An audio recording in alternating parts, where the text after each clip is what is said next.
Takže ja by som teda uviedla nášho pána profesora z Loma Linda univerzity, ktorý je stále vlastne vedený ako profesor.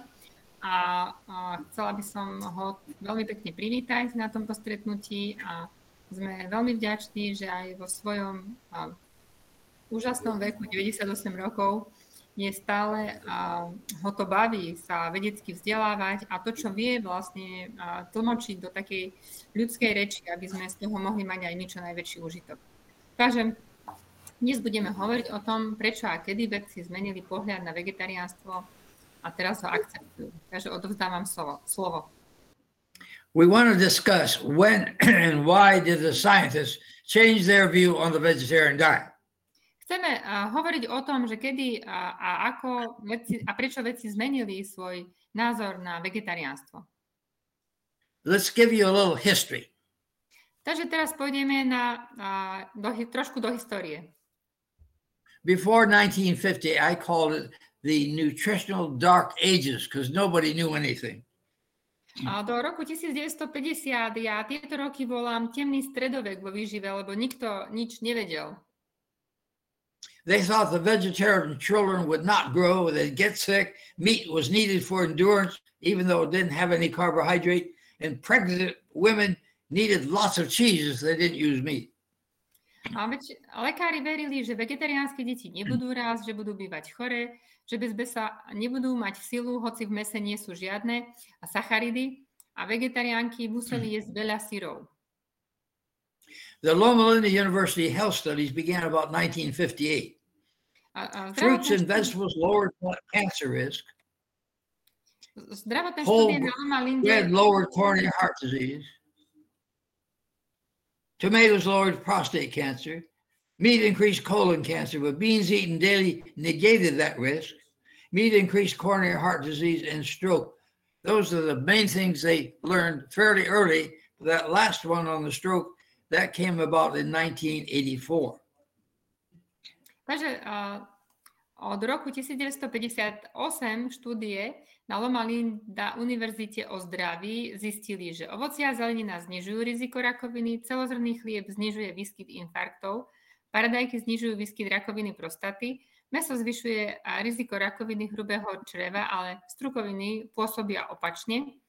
Mäso zvyšuje riziko infarktov a porážky a to sa zistilo až po roku 1984. The American Dietetic Association did not allow vegetarian women to be part of their association. They weren't permitted to become dietitians in the 1940s. That error was corrected in 1956. Americká asociácia dietológov nedovolila ženám od roku 1940, ak boli vegetariánky, tak sa nemohli stať dietné sestry. A toto opravili až v roku 1956. Now, Dr. Ansel Keys, a physiologist from the University of Minnesota, in 1958 started his 7-country study, but he didn't report it for about 20 years. That was 1978. Dr. Ansel Keys začal svoju štúdiu, kde porovnával 7 krajín a stravu a vlastne zdravotné výsledky z roku 1958, ale prvú správu podal až v roku 1978. The ADA approved of plant protein being considered equal to the other protein as adequate in 1988. A Americká dietologická asociácia prijala rastlinné bielkoviny ako plnohodnotné v roku 1988. The ADA in 2009, for the first time, said that the vegetarian diet was considered adequate for everybody, sports people, pregnant women, everybody. Americká asociácia dietológov uznala vegetariánsky spôsob stravovania ako adekvátny pre všetky vekové skupiny až v roku 2009 pre športovcov aj pre tehotné ženy. The US government stated the vegetarian diet is an optimal diet in 2015, even though the people who recommending this were not vegetarians. Americká vláda doporučila doporučuje vegetariánsky spôsob stravovania ako optimálnu dietu od roku 2015, aj napriek tomu, že vedci, ktorí to prehlásili, neboli vegetariáni. The first person I think who really started this research on the vegetarian diet and heart disease was Norman Jolliffe in the New York City in 1957. Myslím si, že prvý, ktorý sa naozaj zasadil o štúdium alebo propagáciu vegetariánstva, bol Norman Jolliffe v New York City. He presented his findings 2 years later in 1959. A svoje výsledky prezentoval o 2 roky neskôr, v roku 1959. He started the anti-coronary club with the prudent diet. A on začal antikoronárny klub s rozumnou stravou. In Europe, the most important fact that impressed me was in Helsinki, the mental hospital trials. A v Európe, čo mňa najviac oslovilo, bol pokus v helsinských psychiatrických klinikách. There were 2 mental hospitals, and the one for 6 years they put on this prudent diet, and then they put it back to the ordinary diet. Then the next years they did it with the other hospital, and 50% decrease in deaths from heart attacks occurred. A tak vlastne to boli 2 psychiatrické kliniky, kde v jednej bolo na určitú obdobie mali stravu vegetariánsku a sledovali, a nakoľko zomierajú pacienti na srdcocievne ochorenie, porovnali obidve kliniky, potom to prehodili a zistili, že na vegetariánskej strave pacienti zomierali o 50% menej na srdcocievne ochorenie. The US government got involved in this whole business in about 1969 when they gave money to fund the Inter-Society Commission for Heart Disease Resources. Americká vláda bola zapojená do takéhoto projektu od roku 1969, keď poskytla peniaze na projekt Medzinárodnej komisie pre liečbu srdcových chorôb. The reports kept coming all through the decade of the 1970s. A správa tiež vyšla až po 70. rokoch. In 1977, dietary goals were established by our government through the Senate. V roku 1977 boli stanovené ciele pre výživu obyvateľstva cez Senát. The Senate Select Committee on Nutrition was called the McGovern Committee. He was a senator from South Dakota who chaired the committee. A Senát vlastne poveril senátora McGoverna, aby zostavil výbor pre výživu, ktorý sa volal McGovernov výbor.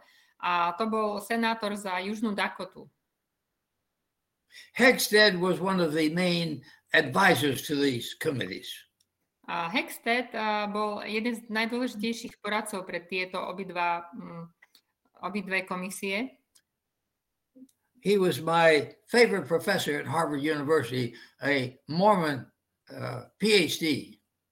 Bol to môj najobľúbenejší profesor na Harvardskej univerzite. Bol to mormonský doktor, PhD. Now I had lunch with Senator McGovern from South Dakota one day, and he said his people are pressuring him because he was promoting the idea of eating less meat. A keď som sa raz rozprával s senátorom McGovernom, tak mi spomenul, že na ňo bol vyvíjaný politický nátlak, pretože propagoval jesť menej mäsa.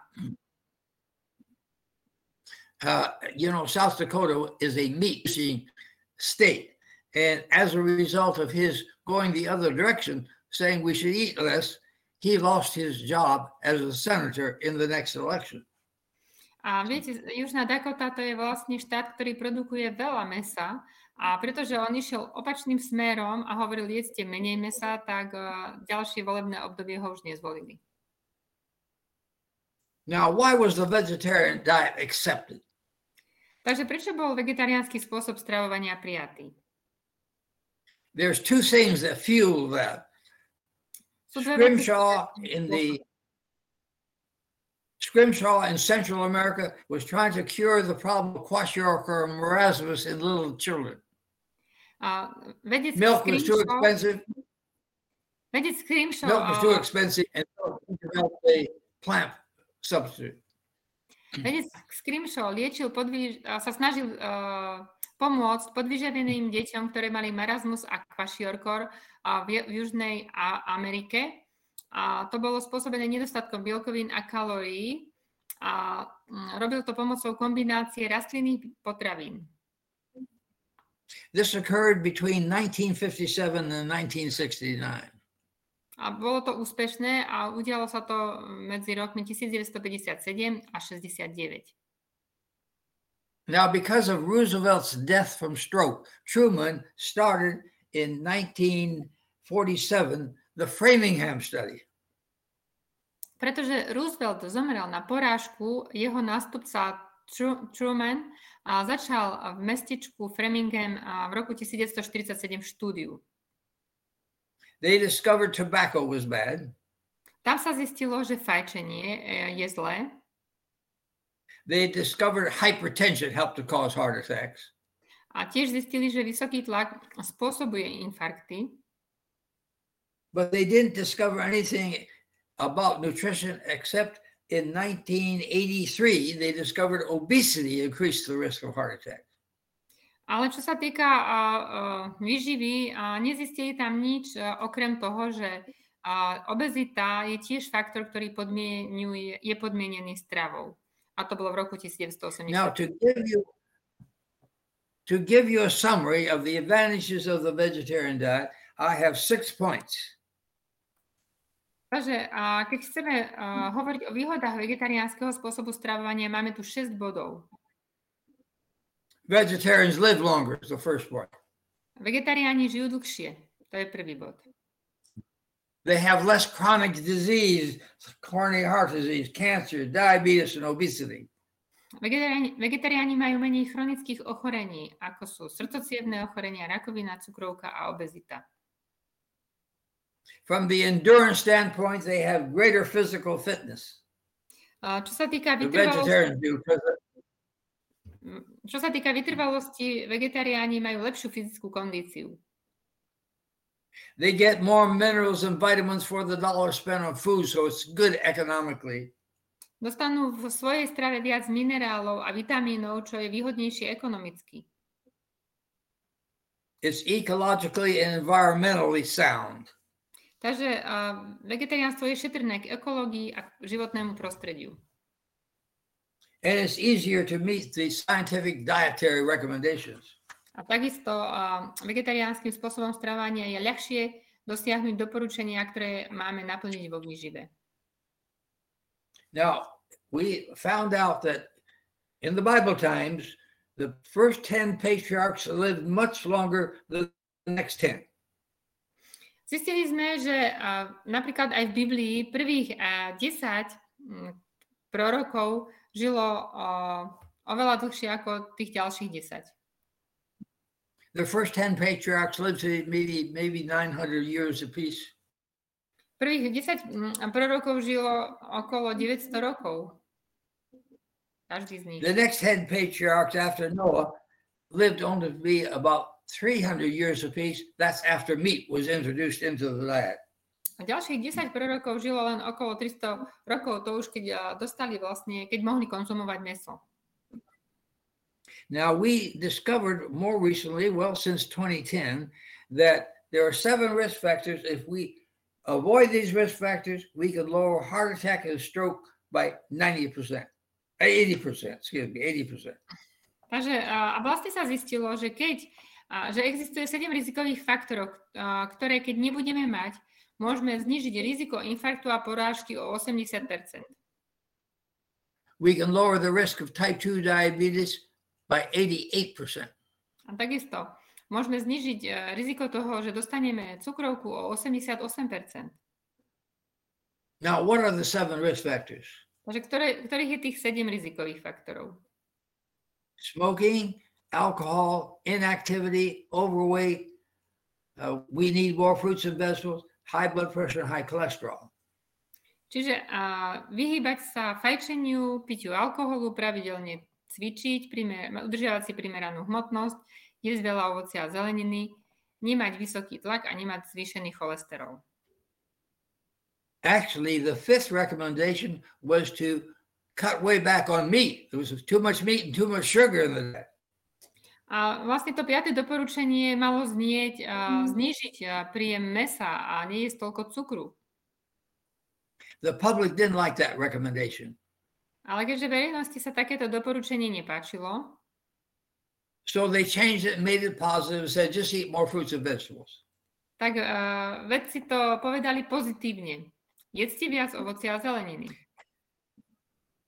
Now let's look at the longevity of vegetarians. Takže pozrime sa na dĺžku života vegetariánov. Dr.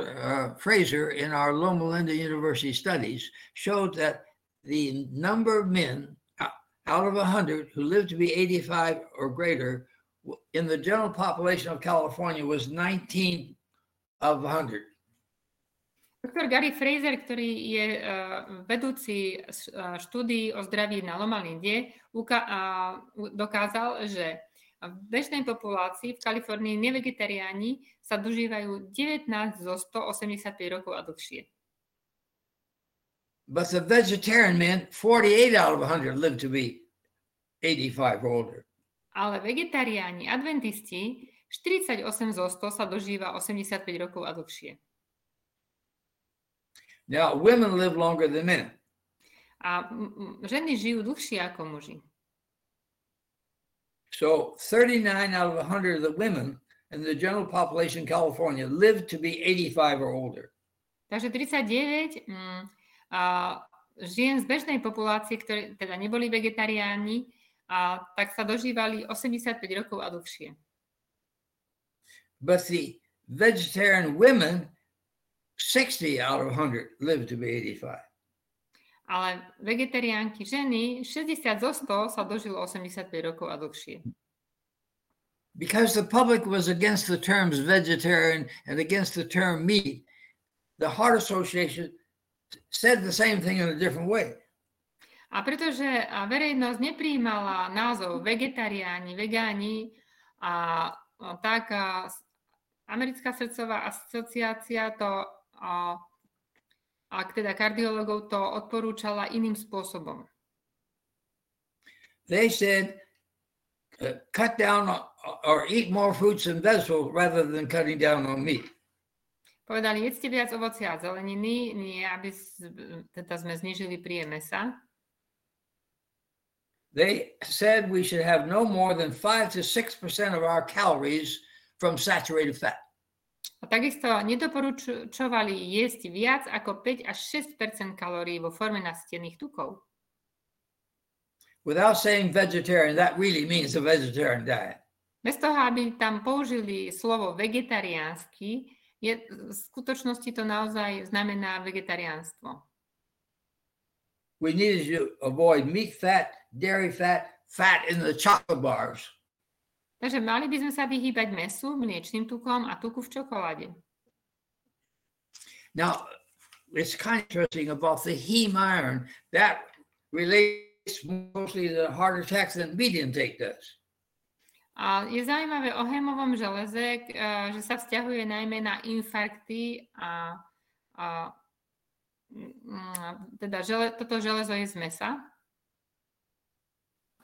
So the fat and the blood in the animal is related to heart attack, type 2 diabetes, and colon cancer. Takže vlastne sa zistilo, že krv a tuk z mäsa spôsobuje cukrovku, infarkty a neviem, asi vysoký tlak. Non-vegetarian Adventist men in their 40s had 4 times as many heart attacks as vegetarians. Áno, až si tam patrila teda rakovina hrubého čreva. Takže muži adventisti, ktorí neboli vegetariáni vo veku 40 rokov, mali 4-krát viac srdcových infarktov ako vegetariáni. That effect kind of wanes with age, že so that the 60-year-old had twice as many. Takže tento efekt sa stráca ako keby s vekom, takže vo veku 60 rokov majú vlastne dvakrát viac infarktov nevegetariáni.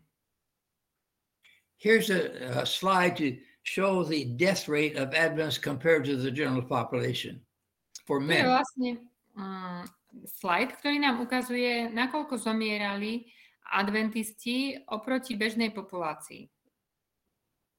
We feel that if we have 100% of the deaths of the whole population, Adventists who are not vegetarians have only 56% as many deaths.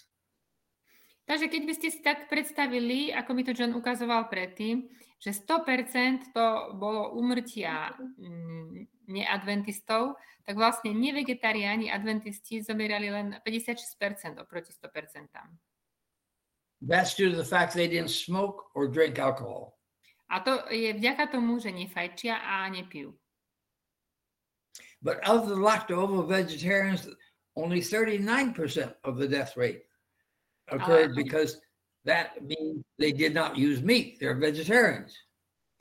Ale v porovnaní so 100% bežných Kalifornčanov, takže laktóvo vegetariáni zomierali len teda 39 zo 100 a to je kvôli tomu, že teda nefajčili, nepili, ale ani nejedli mäso. But the total vegetarians who did not use milk or eggs, they had only 14% of the expected mortality. Ale úplní vegetariáni, čiže vegáni, ktorí nejedia ani mäso, mlieko, tých zomrelo len 14 z očakávaných 100 oproti bežným Kalifornčanom. Now, how about chicken and fish? A ako je to s kuracím mäsom a rybami? Chicken has about as much cholesterol in it as does beef. Inina má skoro rovnaký obsah cholesterolu ako hovedzina. Fish is high in cholesterol, but doesn't have the saturated fat. Ryby tiež obsahujú cholesterol, ale majú veľmi málo nasýtených tukov. We think oxidized cholesterol may be a big problem. Myslíme si, že oxidovaný cholesterol, ten je najväčší problém. If we try to produce atherosclerosis in monkeys, we have a difficult time doing it with pure cholesterol. Ak pri experimentálnych štúdiách chceli opiciam urobiť aterosklerózu, teda vedcom sa to dlho nedarilo. We can do it readily if we use oxidized cholesterol. Ale keď im začali podávať oxidovaný cholesterol do stravy, tak veľmi rýchlo sa urobila ateroskleróza. So if oxidized cholesterol, which comes from our food, that seems to be the biggest problem, not what our body makes. Takže ak jeme oxidovaný cholesterol v strave, tak ten vyzerá, že je problém pre sklerózu, nie ten, ktorý náš organizmus vytvára. Ten vytvára čistý cholesterol. Our body makes pure cholesterol. To už som povedal. Our body makes pure cholesterol. So it's the oxidized cholesterol that comes from the food that is the problem. Náš organizmus produkuje cholesterol, ale ten je čistý, neoxidovaný, ale ten oxidovaný cholesterol, ktorý je v strave, ten nám robí problém. Now, Dr. Dean Ornish of San Francisco, a cardiologist, he took all his patients who had clogged up coronary arteries and gave them a special diet for 1 year. A doktor Dean Ornish zo San Francisca, ktorý bol kardiológ, zobral svojich pacientov a namotivoval ich na špeciálnu dietu. This diet was very low in cholesterol, only 12 milligrams per day. V tejto diete mohli zjesť len veľmi málo cholesterolu, len 12 mg za deň. At the end of the first year, 82% of these people with clogged up coronary arteries had a reversal of the clogging. All the arteries began. A na konci roka vlastne 82% pacientov sa začali vlastne tie artérie čistiť, teda tie upchaté cievy, a tá ateroskleróza sa stratila. Fiber is an important thing in our diet. Vláknina je v našej potrave veľmi dôležitá. There's two types of fiber. Sú dva druhy There's soluble and insoluble. je nerozpustná The vláknina. insoluble, like wheat bran, helps to reduce colon cancer, whereas the soluble helps to lower blood cholesterol and reduce heart attack risk. Takže nerozpustná vláknina, ako napríklad solzrnej pšenice, znižuje rakovinu hrubého čreva a rozpustná vláknina, ako napríklad z osenných vločiek, pomáha znižovať cholesterol a triglyceridy. The best soluble fiber foods are oats, beans, apples, barley, and buckwheat.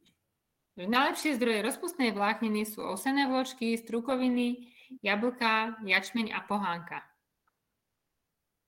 A very important study of advance on fruits and vegetables and coronary heart disease risk was reported in the year 2000. A že v roku 2000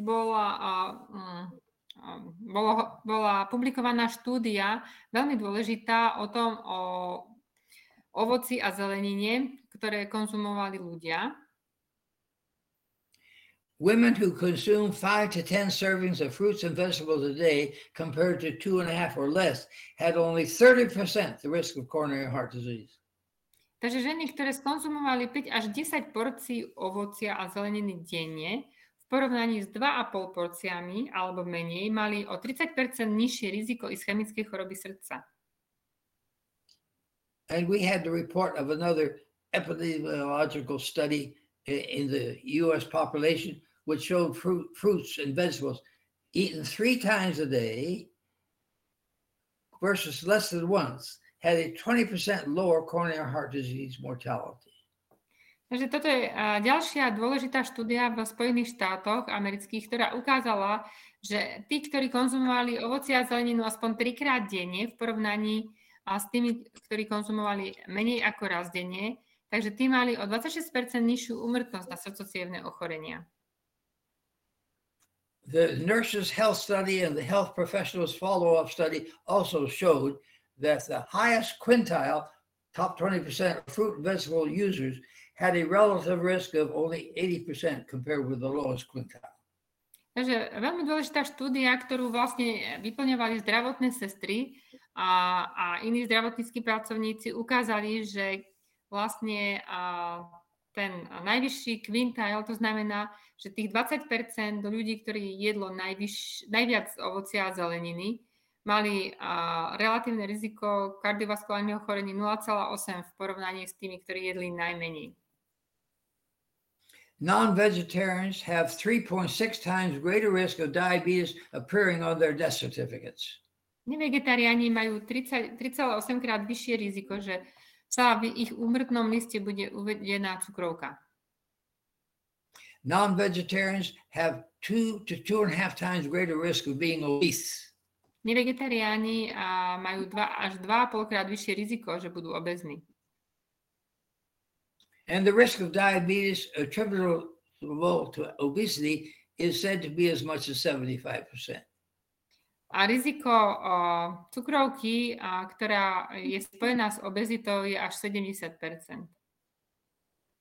Overweight women are 8 times and obese women 20 times more likely to be diagnosed with diabetes. A ženy s nadváhou majú až 8-krát častejšie a obezné ženy 20-krát častejšie sú diagnostikované s cukrovkou. Meat have all these cancer risk factors within the meat itself. Takže mäso má veľa týchto rakovinotvorných faktorov. Meat increases colon cancer risk by 88%, prostate cancer risk by 54%. Mäso zvyšuje rakovinu hrubého čreva o 88% a rakovinu prostaty o 54%. Now, Adventists have about the same amount of fat intake as non-Adventists, but the difference is the type of fat. We have less of the kinds that cause cancer, less saturated fat. Adventisti jedia asi toľko isto tuku ako neadventisti, ale napriek tomu majú nižší výskyt rakoviny, čo je spôsobené iným zložením toho tuku.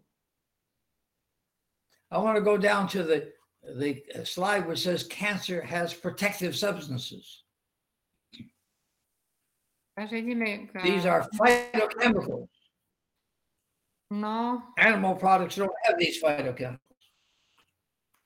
takže asi je to tento slajd, ktorý chce John, že teda áno, to sú látky chrániace pred rakovinou, ktoré sú v rastlinných potravinách a nazývajú sa fytochemikálie. People over 65 years of age who consumed a lot of foods that were high in both vitamin A and C had only 30% of the death rate from heart disease as those low consumers. A ľudia, ktorí boli vo veku na 65 rokov a denne konzumovali veľa potravín s vysokým obsahom vitamínu A aj C, mali o 30% nižšiu úmrtnosť ako ľudia, ktorí konzumovali týchto potravín málo. Things like cantaloupe have both vitamin A and C are very good. A to sú vlastne ovocia ako napríklad melóny, ktoré majú aj vitamín A, aj vitamín C. Now I'm going to skip a whole lot of these slides and go down to diet and smoking. That's about 6 or 7 slides down. Diet and smoking. Takže teraz ideme na slajd strava a fajčenie. Non-smoking women at the top quarter of vegetable intake have a lung cancer risk down to only 20%. Takže ženy nefajčiarky, keď boli teda rozdelené na 4 množstva konzumácie zeleniny, tak tie, ktorí najviac konzumovali zeleniny, tak mali najnižší výskyt rakoviny plúc iba 20% oproti tým, ktorí najmenej konzumovali zeleniny. Smokers' risk of lung cancer for those who seldom consume vegetables is about twice as high as those who consume them frequently. Takže fajčiari, ktorí málo kedy konzumujú zeleninu, majú približne 2-krát vyššie riziko rakoviny plúc v porovnaní s tými, ktorí zeleninu konzumujú často. Now I'll skip a slide here. Go to bacterial infection. Millions get sick around the world from infections from animal foods like salmonella. And the World Health Organization says as long as we eat meat, the possibility of cutting down the amount of salmonella infections. Milióny ľudí trpia vlastne hnačkami a vracaním v dôsledku infekcií z potravín živočíšneho pôvodu, napríklad ako salmonella. A Svetová zdravotnícka organizácia potvrdila, že pokiaľ budeme jesť mäso, nie je možné sa týchto ochorení zbaviť, alebo budeme nimi trpieť. Let's go down the slide that says costs from disease due to eating meat. The cost to the U.S. in 1992 was estimated as between $28 and $61 billion because of diseases produced by using meat. Náklady v Spojených štátoch v roku 1992 sa odhadli teda na 28 až 61 miliard dolárov a v dôsledku chorôb spôsobených konzumáciou mäsa. I wrote a book on problems with meat in 1979. And in that book I stated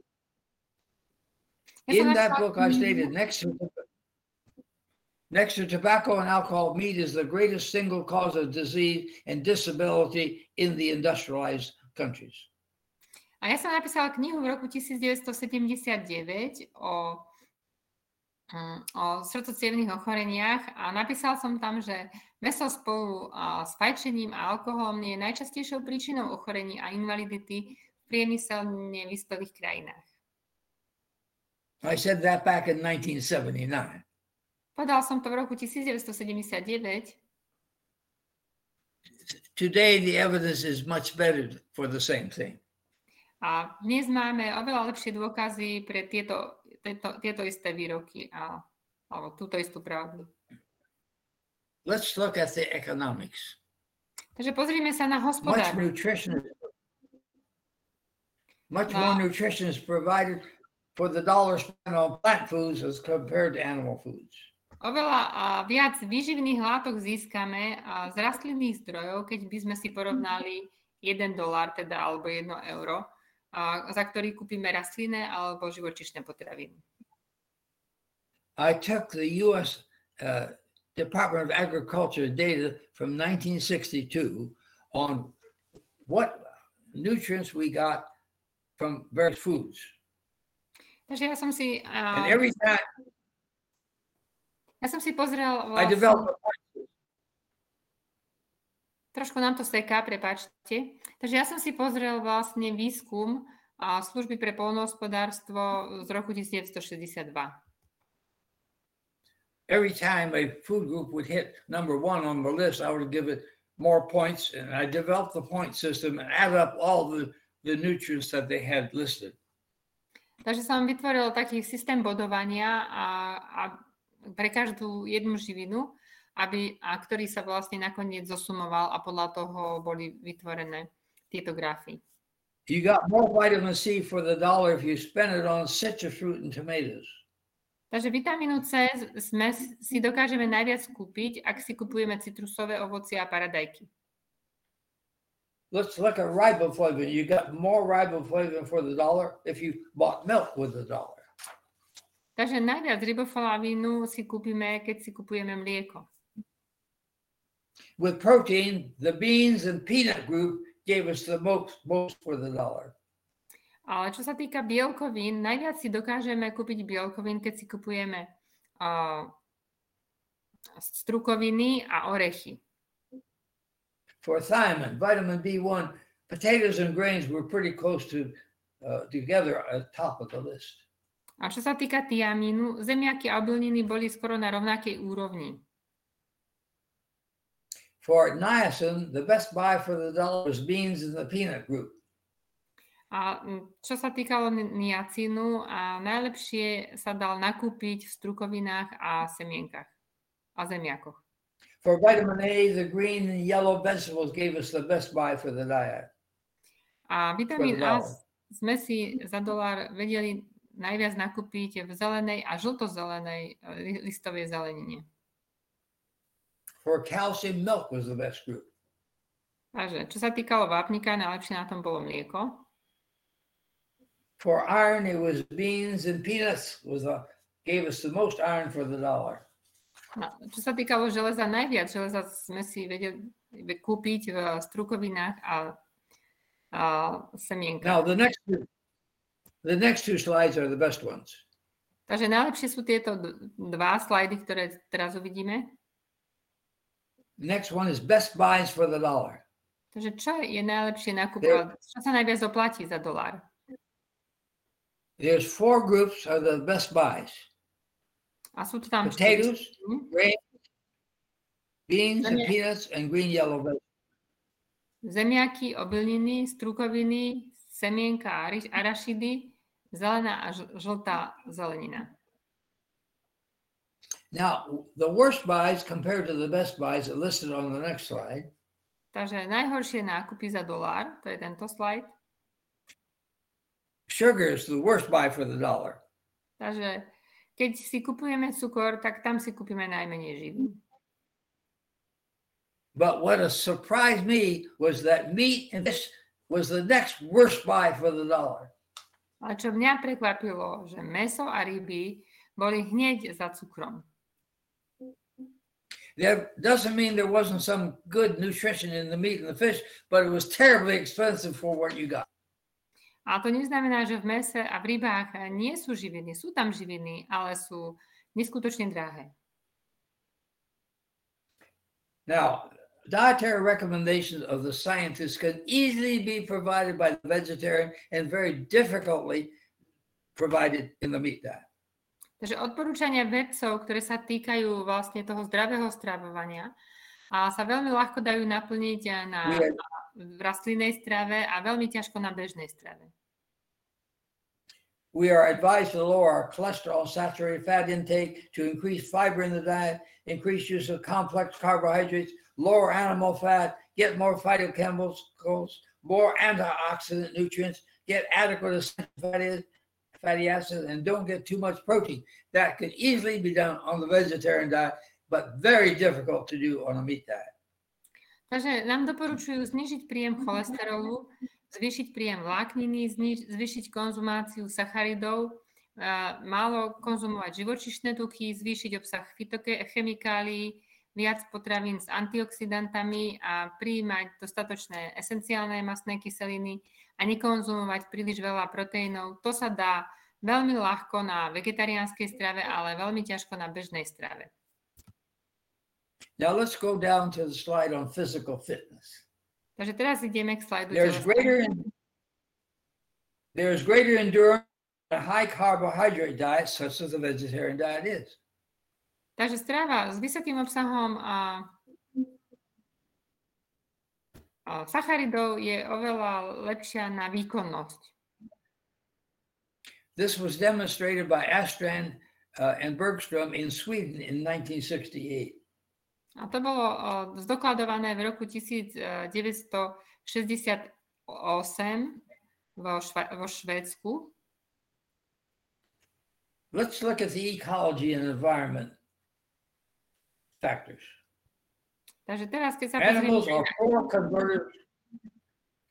na ekológiu, trošku to seká, prepáčte. Animals are poor converters of calories and protein from their feed to calories and protein for us. A je pravda, že zvieratá sú nie veľmi efektívni premieňači kalórií, ktoré dostávajú zo stravy na tie kalórie, ktoré potom my jeme. The next slide is talking about ecology. If you take an acre of land and grow food with beef, you could grow 800,000 calories for us. Takže keď si zoberieme pol hektára pôdy, na ktorom sa pestuje pšenica, tak dokážeme produkovať až 800,000 kilokalórií. But if you feed the food to the animal and eat the animal products, you get only 200,000 calories back. Ale ak týmto obilím nakrmíme zvieratá a my budeme konzumovať vlastne živočíšnu potravu, tak získame už len 200,000 kalórií. To drink milk, you get only 15% of the calories that you gave to the cow to start with. A ak pijeme mlieko, tak vlastne dostaneme len 15% kalórií z celkového množstva, ktoré sme dávali zvieratám. To eat eggs, you get only 7% back. A keď jeme vajíčka, tak vlastne dostaneme len 7% kalórií z tých, ktorých sme dali sliepkam. To eat beef, you get only 4% back. A keď jeme hovedzinu, tak to dostaneme naspäť len 4% kalórií, ktoré dostal hovedzí dobytok. The same applies to protein. To isté platí aj pre bielkoviny. You feed the protein to the animal and you drink the milk, you'll get only 31% of the protein back that you fed the cow. Keď zvieratám dávame bielkoviny, alebo im dávame mlieko, tak dostaneme naspäť len 31% bielkovín, ktoré sme im dali. With pork, you get only 12% back. A keď sa to týka prasiatok, tak vlastne bravčové mäso nám vráti späť len 12% bielkovín. With beef, you get only 10% back. A v hovedzom mäse dostaneme späť len 10% bielkovín. We need to use the land we have to grow food for people, not for animals. Preto je dôležité, aby sme pestovali potraviny pre ľudí, nie pre zvieratá. It takes more water to produce food for animals than it does to produce food for human beings, for plants. No, na vyprodukovanie potravín pre zvieratá, aj cez zvieratá, na to treba oveľa viacej vody, ako keď pestujeme potraviny priamo pre ľudí. Animals contaminate the water badly. A takisto zvieratá kontaminujú závažne vodu. Now there's different kinds of vegetarians.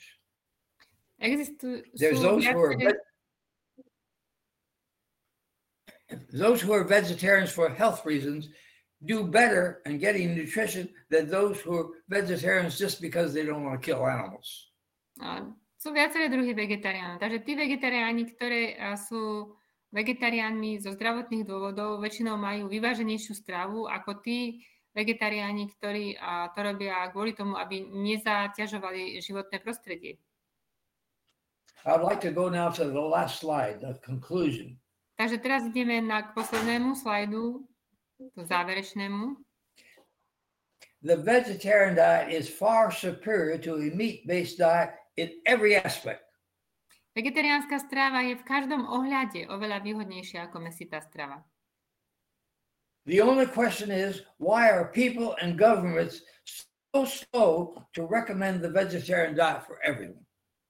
Takže jedinou otázkou zostáva, prečo odborníci a zástupcovia vlád odporúčajú vegetariánsku stravu pre všetkých tak pomaly. But here in 2015, for the first time in history, the U.S. government has said it is an optimal diet. Ale v roku 2015 americká vláda poprvýkrát povedala, že vegetariánstvo je optimálna dieta alebo spôsob stravovania. It's adequate in all nutrients. Je adekvátna vo všetkých živinách. It helps to prevent lots of diseases. A pomáha zabrániť veľkému množstvu chorôb. So we should be recommending to everybody the vegetarian diet. Takže všetkým by sme mali doporučovať vegetariánsky spôsob stravovania.